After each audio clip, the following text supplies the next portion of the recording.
Hello guys, welcome to Educates India. स्वागत है आपका अपने यूट्यूब चैनल एडुकेट्स इंडिया पे। और आज बहुत ही इंटरेस्टिंग टॉपिक लेके आए हूं। आज का हम लोग का इंटरेस्टिंग टॉपिक है body organ and their functions. Body organ and their functions यानी कि जो ह्यूमन बॉडी के ऑर्गन्स है उनके आज फंक्शंस के बारे में आज हम लोग इस वीडियो में समझेंगे।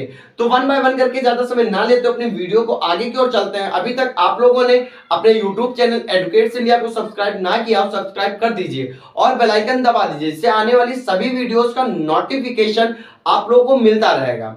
और आज का जो ये वीडियो है बहुत ही ज्यादा इंपॉर्टेंट है, वो कॉम्पिटिटिव एग्जाम में ये टॉपिक बहुत ही ज्यादा पूछे जाते हैं। तो अब भी अपनी वीडियो पे चलते हैं, वन बाय वन करके body organ and their functions को समझते हैं। तो हम लोग का आज का जो पहला बॉडी ऑर्गन है हार्ट। हार्ट यानी कि जो हम लोग की बॉडी में हार्ट महत्वपूर्ण भूमिका निभाता है, यानी कि इंपॉर्टेंट रोल निभाता है। तो हार्ट का मेन फंक्शंस क्या है? हार्ट का मेन फंक्शंस है pumping of blood. Pumping of blood यानी कि जो हार्ट होता है वो हम लोग की बॉडी में पंपिंग यानी कि ब्लड को पूरे शरीर में भेजने का कार्य करता है, यानी कि पंप करने का कार्य करता है। उसके बाद हम लोग को जो सेकंड बॉडी ऑर्गन है वो हम लोग स्टमक। स्टमक का मेन कार्य क्या होता है? स्टमक का मेन कार्य होता है गैदरिंग फूड। गैदरिंग फूड यानी कि स्टमक का मेन कार्य होता है भोजन को इकट्ठा करना। यानी कि अमाशय का मेन कार्य क्या, अमाशय का मुख्य कार्य क्या होता है? तो अमाशय का मुख्य कार्य भोजन को इकट्ठा करना होता है। उसके बाद हम लोग का जो थर्ड बॉडी ऑर्गन आता है स्मॉल इंटेस्टाइन। स्मॉल इंटेस्टाइन यानी कि छोटी आंत। स्मॉल इंटेस्टाइन यानी कि छोटी आंत। छोटी आंत का प्रमुख कार्य यानी कि मेन फंक्शंस क्या होता है? तो small intestine important role in digestion, यानी कि छोटी आंत का मेन कार्य इंपॉर्टेंट रोल इन डाइजेशन, यानी कि छोटी आंत का मुख्य कार्य पाचन में महत्वपूर्ण भूमिका निभाना होता है। तो important small intestine important role in digestion. अब हम लोग का जो फोर्थ बॉडी ऑर्गन है जो कि बहुत ही ज्यादा इंपॉर्टेंट है, वो ऑर्गन है हम लोग का लार्ज इंटेस्टाइन। लार्ज इंटेस्टाइन यानी कि बड़ी आंत। बड़ी आंत के मैं आप लोगों को तीन मेन फंक्शंस बताऊंगा। जैसे कि मैंने यहाँ पे एक मेन फंक्शन लिख दिया है, वो हम लोग का मेन फंक्शंस है forming and propelling faeces toward the rectum for elimination. और इसका यानी कि अब जो लार्ज इंटेस्टाइन है, लार्ज इंटेस्टाइन में वन बाय वन करके जो हम लोग का इंटेस्टाइन का जो फर्स्ट मेन फंक्शंस है वो है पानी और इलेक्ट्रोलाइट को अवशोषित करना। पानी और इलेक्ट्रोलाइट को अवशोषित करना। जो सेकेंड मेन फंक्शंस है वो है विटामिन का उत्पादन तथा अवशोषण करना। विटामिन का उत्पादन करता है और उसी का अवशोषण करता है। और हम लोग का जो थर्ड मेन फंक्शंस है वो बोर्ड पे लिखा है, वो है propelling and forming and propelling phases towards the rectum for elimination. यानी कि जो बड़ी आंत होती है वो अपचित पचे हुए भोजन यानी कि मल को मलाशय में भेजने का कार्य करती है। यानी कि भाई forming and propelling phases towards the rectum. Rectum यानी कि मलाशय फॉर एलिमिनेशन, यानी कि बोला जाए जो बड़ी आंत होती है वो हम लोग के मल को मलाशय में पहुंचाने का कार्य करती है। अब उसके बाद हम लोग का जो फाइव बॉडी ऑर्गन है वो हम लोग का फाइव बॉडी ऑर्गन है यूरिनरी ब्लैडर। यूरिनरी ब्लैडर यानी कि इसे हम लोग मूत्राशय भी कहते हैं हिंदी में। यूरिनरी ब्लैडर का मेन फंक्शंस क्या होता है? तो यूरिनरी ब्लैडर का हम लोग का मेन फंक्शंस है कलेक्टिंग यूरिन। कलेक्टिंग यूरिन यानी कि मूत्र को इकट्ठा करना, यानी कि मूत्र को एकत्रित करना। वन बाय वन करके मैंने फाइव आप लोगों को बॉडी ऑर्गन एंड देयर उनके फंक्शंस भी मैंने आप लोगों को समझा दिए। एक बार फिर से मैं आप लोगों को बता देता हूं। तो हम लोग का जो पहला बॉडी ऑर्गन है वो हार्ट। हार्ट का मेन फंक्शंस क्या होता है? पंपिंग ऑफ ब्लड, यानी कि हार्ट का मेन फंक्शंस बॉडी के सभी ऑर्गन से ब्लड को पंप करना होता है। उसके बाद हम लोग का जो दूसरा बॉडी ऑर्गन है वो हम लोग स्टमक। स्टमक का मेन फंक्शन क्या होता है? Gathering food. गैदरिंग फूड यानी कि भोजन को इकट्ठा करना। उसके बाद हम लोग का तीसरा बॉडी ऑर्गन है स्मॉल इंटेस्टाइन। स्मॉल इंटेस्टाइन यानी कि छोटी आंत। छोटी आंत का क्या मेन फंक्शंस होता है? तो इंपॉर्टेंट रोल इन डाइजेशन, यानी कि छोटी आंत पाचन में महत्वपूर्ण भूमिका निभाती है। उसके बाद हम लोग का जो फोर्थ बॉडी ऑर्गन है large intestine. Large intestine main कार्य मैंने आप लोगों को 3 बताए हैं। यहाँ पे मैं वन बाय वन करके फिर से एक बार आप लोगों को बता देता हूँ। बॉडी ऑर्गन लार्ज इंटेस्टाइन का जो मेन फंक्शंस है वाटर एंड इलेक्ट्रोलाइट को अवशोषित करना। दूसरा है विटामिन्स का उत्पादन तथा उसका अवशोषण करना। तीसरा पॉइंट है जो पदार्थ यानी कि मल को मलाशय में भेजने का कार्य लार्ज इंटेस्टाइन करती है। उसके बाद हम लोग का जो 5 बॉडी ऑर्गन है वो हम लोग का यूरिनरी ब्लैडर। यूरिनरी ब्लैडर यानी कि उसे हम लोग मूत्राशय कहते हैं। मूत्राशय यानी कि यूरिनरी ब्लैडर का मेन फंक्शन क्या होता है, तो यूरिनरी ब्लैडर कलेक्टिंग यूरिन यानी कि यूरिन को इकट्ठा करना। अब हम लोग के 5 body organ and their functions complete हो चुके हैं। अब हम लोग अपने 6 बॉडी ऑर्गन पे चलते हैं। बॉडी ऑर्गन नंबर 6 है स्किन।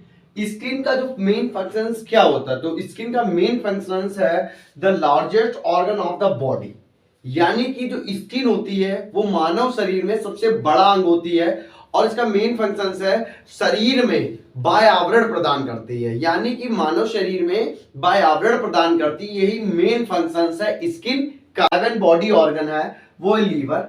लीवर का मेन फंक्शन क्या होता है, ज्यादातर liver important role in digestion यानी कि पाचन में महत्वपूर्ण भूमिका निभाता है, वही इसका मेन फंक्शन है। Liver important role in digestion यानी कि पाचन में महत्वपूर्ण भूमिका निभाता है और लीवर से एक जूस निकलता है, उस जूस का नाम होता है बाइल जूस यानी कि इसे हम लोग पित्त रस बोलते हैं। जो ये जूस यानी कि पित्त रस पाचन में महत्वपूर्ण भूमिका निभाता है, इसलिए लीवर में इंपॉर्टेंट रोल इन डाइजेशन यानी कि इसी कारण लीवर पाचन में महत्वपूर्ण भूमिका निभाता है। उसके बाद हम लोग का जो 8th बॉडी ऑर्गन है वो है पैनक्रियास। पैनक्रियास का मेन फंक्शन क्या होता है, पैनक्रियास का भी पाचन में महत्वपूर्ण भूमिका निभाता है, तो इंपॉर्टेंट रोल इन डाइजेशन, ये भी पाचन में महत्वपूर्ण भूमिका निभाता है क्योंकि पैनक्रियास होता है, पैनक्रियास का एक जूस निकलता है, बोलते हैं पैनक्रियाटिक जूस। पैनक्रियाटिक जूस को हिंदी में बोलते हैं अग्नाशय रस। अग्नाशय रस।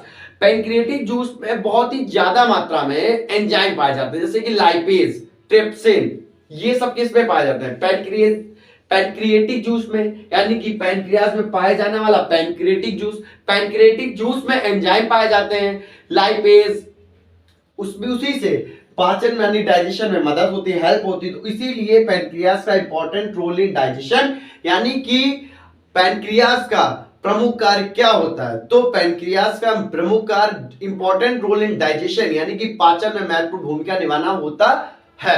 अब उसके बाद हम लोग का जो 9 बॉडी ऑर्गन्स है वो है हम लोग का 9 बॉडी ऑर्गन्स किडनी। किडनी को हम लोग हिंदी में गुर्दे भी बोल सकते हैं। तो किडनी का मेन फंक्शन क्या है, making urine, cleanse the blood of toxins, यानी कि जो किडनी होती है, मेन चीज यहाँ पे क्वेश्चन पूछा जाता है कि किडनी का वेट कितना होता है, यानी कि किडनी का वजन कितना होता है, तो एक किडनी का वजन होता है 160 ग्राम, 160 ग्राम। और इसके जो मेन फंक्शंस क्या क्या होते हैं वो हम लोग आज के समझ लेते हैं। तो किडनी के मैंने यहाँ पे 2 फंक्शंस लिखे हैं, एक लिखा है मेकिंग यूरिन, दूसरा लिखा है cleanness the blood of toxins. तो हम लोग का जो पहला फंक्शन है मेकिंग यूरिन यानी कि यूरिन का निर्माण करना, यानी कि मूत्र का निर्माण करना, और दूसरा फंक्शन है cleanness the blood of toxins, जो ब्लड में विषैले पदार्थ पाए जाते हैं उनको साफ करने का काम किडनी करती है। तो हिस्सा ईसोफेगस कहलाता है, ये वाला हिस्सा ईसोफेगस कहलाता है। तो ईसोफेगस को हम लोग क्या कहते हैं, ग्रास नली। अब जो ग्रास नली का मेन फंक्शन क्या होता है, अधिकतर हम लोग इस ग्रास नली से यानी कि ईसोफेगस से भोजन यानी कि फूड पाइप इसे बोलते हैं। फूड पाइप इसे फूड पाइप इसलिए बोलते हैं, ईसोफेगस को फूड पाइप इसलिए बोलते हैं, यानी कि जब भी फूड हम लोग करते हैं तो फूड यहां से होते हुए हम लोग को स्टमक में जाता है, तो इसीलिए हम लोग ईसोफेगस को फूड पाइप भी कहते हैं। अब यहाँ पे हम लोग ईसोफेगस का मेन फंक्शन समझ लेते क्या है। Oesophagus is to carry food and liquid from your mouth to your stomach. इससे ये हम लोग का यानी कि ईसोफेगस का मेन फंक्शन ये हुआ, oesophagus is to carry food and liquid, यानी ईसोफेगस भोजन और तरल पदार्थों को your mouth to your stomach, आपके मुंह से स्टमक यानी कि स्टमक पेट में पहुंचाने, मासे तक पहुंचाने में सहायता करता है। यानी कि एक लाइन में बोला जाए ईसोफेगस का मुख्य कार्य क्या होता है, तो ईसोफेगस का मुख्य कार्य फूड यानी कि भोजन तथा तरल पदार्थों को स्टमक तक पहुंचाया जाता है, इसलिए इसे ईसोफेगस का मेन कार्य क्लियर हो गया। तो फिर मैंने 6 से जो मैंने 1 to 5 बताया था वो मैंने एक बार रिवीजन करा दिया था। अब हम लोग का 6 to 10 है, तो 6 to 10 को फिर से एक बार रिवीजन करा देते हैं, इससे आप लोगों को 10 body organ and their functions clear हो जाएंगे। तो हम लोग का जो 6 बॉडी ऑर्गन्स है वो स्किन का मेन फंक्शन क्या है, the largest organ of the body, यानी जो स्किन होती है वो हम लोग के शरीर का सबसे बड़ा अंग होता है, यानी और इसका मेन फंक्शन क्या होता है, वो हम लोग के शरीर का बाह्य आवरण प्रदान करती है। यानी कि मानव शरीर में जितना बाहर का आवरण होता है वो किसके स्किन होती है ना, तो स्किन मानव शरीर के बाहर का आवरण प्रदान करती है। उसके बाद हम लोग का जो 7 बॉडी ऑर्गन है वो लीवर का फंक्शन क्या है, इंपॉर्टेंट रोल इन डाइजेशन, पाचन में महत्वपूर्ण भूमिका निभाना। पाचन में महत्वपूर्ण भूमिका किसके द्वारा निभाता है, जो लीवर होता है। लीवर से क्या निकलता है, जूस, यानी कि बोला जाए रस, बाइल जूस को पित्तरस भी हिंदी में बोलते हैं। यही पित्तरस से एंजाइम निकलते हैं जो डाइजेशन यानी कि पाचन में क्रिया करते हैं और पाचन में महत्वपूर्ण भूमिका निभाते हैं। इसीलिए लीवर का मेन फंक्शन क्या हुआ, इंपॉर्टेंट रोल इन डाइजेशन, यानी कि पाचन में महत्वपूर्ण भूमिका निभाना। उसके बाद हम लोग का आता है 8th बॉडी ऑर्गन, पैनक्रियास, जिसे हम लोग अग्नाशय बोलते हैं। पैनक्रियास का मेन फंक्शन क्या, important role in digestion. Pancreas भी पाचन में महत्वपूर्ण भूमिका निभाता है। क्यों निभाता है, क्योंकि पैनक्रियास होता है, पैनक्रियास से भी पैनक्रिएटिक जूस निकलता है, यानी अग्नाशयी रस। उस अग्नाशयी रस में बहुत ज्यादा, यानी कि बोला है विभिन्न प्रकार के एंजाइम पाए जाते हैं, जैसे कि लाइपेज, ट्रिप्सिन, वो जो होते हैं एंजाइम वो डाइजेशन में हेल्प करते हैं, यानी कि भूमिका निभाते हैं। तो इसीलिए पैनक्रियास का मेन फंक्शन हो गया इंपॉर्टेंट रोल इन डाइजेशन, यानी कि पाचन में महत्वपूर्ण भूमिका निभाना। उसके बाद हम लोग का जो 9th है बॉडी ऑर्गन है, making urine cleanness the blood of toxins, यानी कि बोला जाए तो किडनी मूत्र का निर्माण करती है और ब्लड में पाए जाने वाले विषैले पदार्थ को शरीर के बाहर निकालती है। That's clear. उसके बाद हम लोग का जो को हम लोग ग्रास नली भी बोलते हैं, ग्रास नली को हम लोग फूड पाइप भी बोलते हैं। फूड पाइप इसलिए बोलते हैं, जो फूड पाइप इसलिए बोलते हैं, यानी कि जहां से फूड हम लोग का स्टमक तक जाता है, इसलिए हम लोग फूड पाइप बोलते हैं। और उसका फंक्शन क्या होगा, oesophagus is to carry food and liquid from your mouth to your stomach. बोला जाए इसोफेगस का मुख्य कार्य भोजन तथा तरल पदार्थों को इसोफेगस यानी कि ग्रास नली के द्वारा स्टमक तक पहुंचाना होता है। अभी आज की इस वीडियो में हम 10 बॉडी ऑर्गन्स और देयर फंक्शंस, यानी बोला जाए 10 body organ and their functions, 10 शरीर के अंगों और उनके कार्य लेके आया था।